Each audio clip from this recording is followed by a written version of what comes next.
со дня победы в Великой Отечественной войны. Уходят эпохи, сменяются поколения. Но этот праздник, День Победы, День славы, доблести, чести народной, как символ нашего вечного стремления к лучшему. Великая Отечественная война явилась величайшим испытанием для нашего народа. Это была самая кровопролитная и жестокая война. Она стала священной войной для всех народов нашей страны и остается в памяти человечества.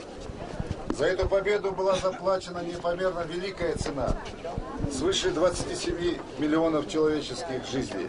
В годы войны с невиданной силой проявились величайшая самоотверженность, сила духа и героизм советского солдата. Победу ковал многонациональный народ Советского Союза на фронтах, в партизанских отрядах и в тылу. Среди миллионов советских воинов, сражавшихся с врагом, были и ингуши.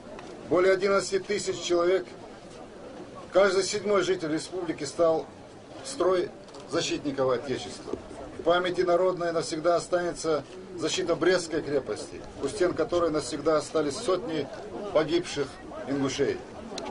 В составе гвардейского кубанского казачьего корпуса храбро сражались чечено-ингушских государств.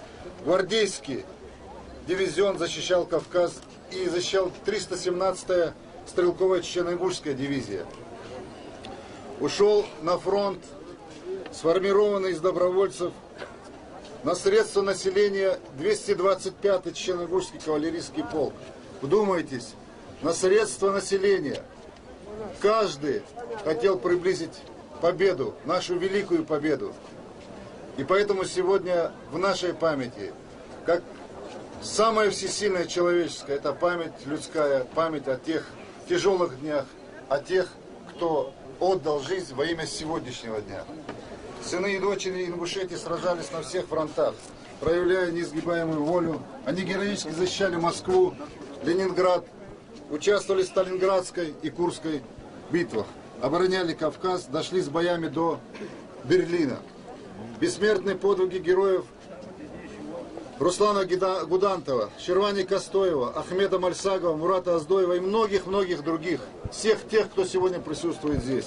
Особое мужество и героизм проявляли в борьбе с захватчиками разведчики Абдулла Цароев, Джабраил Картоев и многие-многие другие.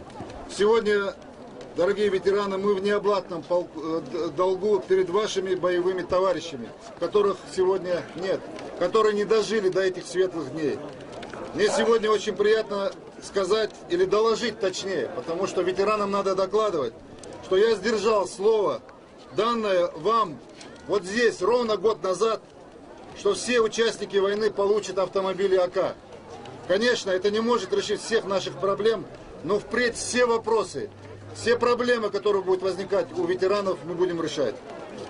Потому что мы помним каждого, потому что мы помним тех, кто победил, кто ковал эту великую победу, и сохраним самое ценное, самое дорогое, это человеческая память.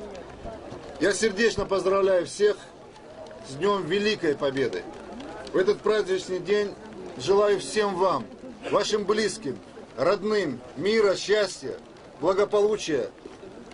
И я очень уверен, что наш с вами дух не иссякнет никогда. Почему? Потому что мы с вами